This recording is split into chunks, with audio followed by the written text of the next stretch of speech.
poule. Que valent vos consolations? Rien du tout. Vos réponses ne sont que des mensonges. Éliphaz parle à Job. Tu as sûrement fait le mal.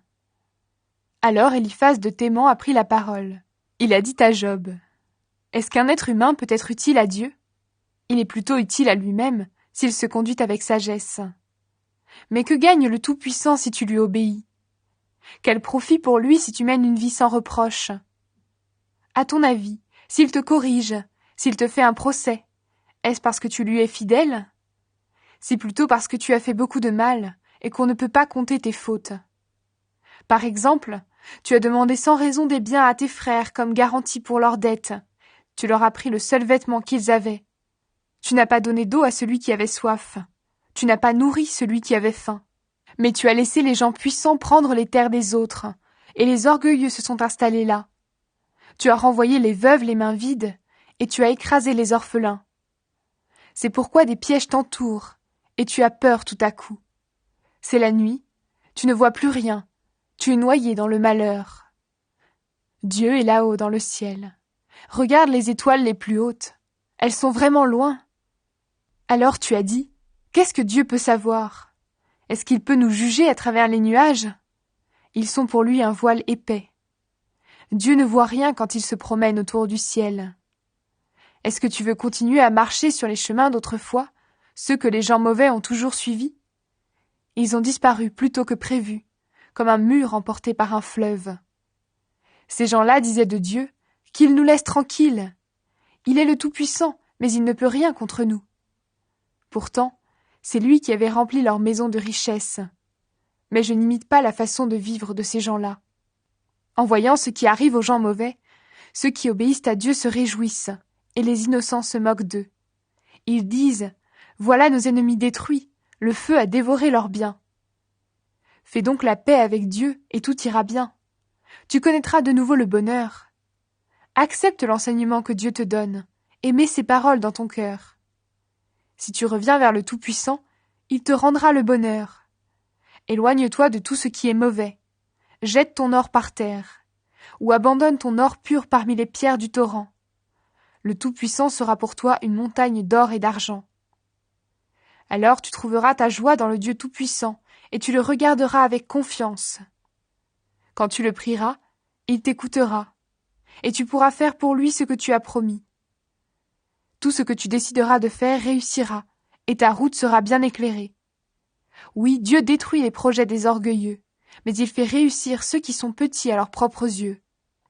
Il libère du mal ceux qui sont innocents. Alors conduis-toi bien, et tu seras libre.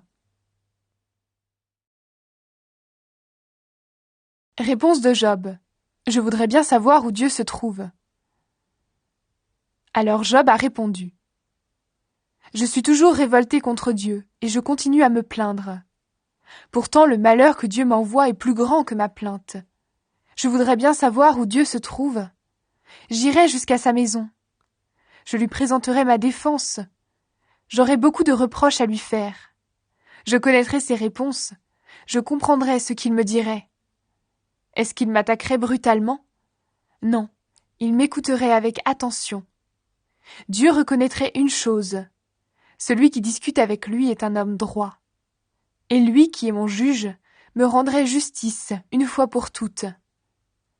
Mais si je vais à l'est, Dieu n'y est pas.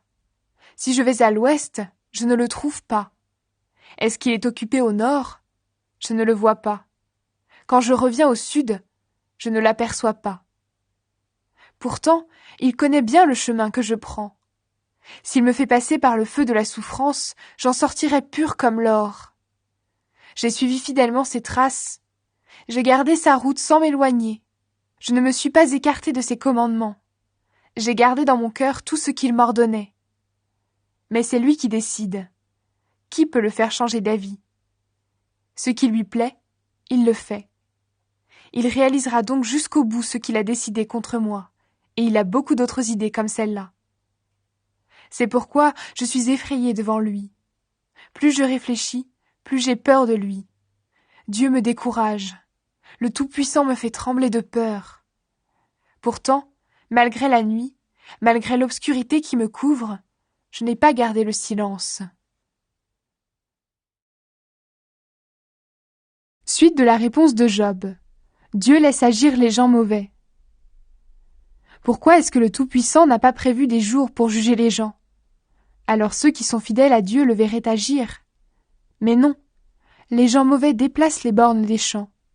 Ils volent les troupeaux, puis ils en deviennent les bergers. Ils emmènent l'âne des orphelins. Ils prennent le bœuf de la veuve comme garantie pour sa dette. Ils chassent du chemin les malheureux. Tous les pauvres du pays n'ont plus qu'à se cacher. Comme les ânes sauvages dans le désert, les pauvres partent travailler tôt le matin. Ils cherchent dans la campagne quelque chose pour nourrir leurs enfants. Ils doivent couper de l'herbe dans les champs et récolter le raisin dans la vigne de l'homme mauvais. La nuit, ils sont nus, sans vêtements. Ils n'ont pas de couverture quand il fait froid. Ils sont trempés par la pluie des montagnes. Ils sont sans abri et se collent aux rochers. Des gens mauvais arrachent l'orphelin au sein de sa mère. Ils prennent les biens des pauvres comme garantie de leurs dettes. Ils les obligent à marcher nus, sans vêtements. Ils leur font porter des gerbes de blé, et pourtant les pauvres ont faim. Ceux-ci écrasent des olives entre deux pierres. Ils préparent le vin, mais ils ne peuvent pas en boire. Dans la ville, les gens se plaignent. Les blessés gémissent et appellent à l'aide. Et Dieu n'entend pas ces choses horribles. Les bandits détestent la lumière. Ils n'en connaissent pas le chemin. Ils ne le fréquentent pas. Il fait encore sombre quand l'assassin se lève. Il tue le pauvre, le malheureux, et pendant la nuit, il vole les gens. Le mari qui trompe sa femme attend le soir, lui aussi. Il se dit « Personne ne me verra ». Et il met un tissu sur son visage pour se cacher. Pendant la nuit, le voleur entre dans les maisons. Pendant le jour, il reste enfermé chez lui et ne connaît pas la lumière. Tous ces gens-là ont l'habitude des choses horribles de la nuit. Alors pour eux, le matin est un moment sombre. Mais vous, vous dites, les gens mauvais sont vite emportés à la surface de l'eau. Les habitants du pays jettent des malédictions sur leurs biens, et ils ne vont plus travailler dans les champs.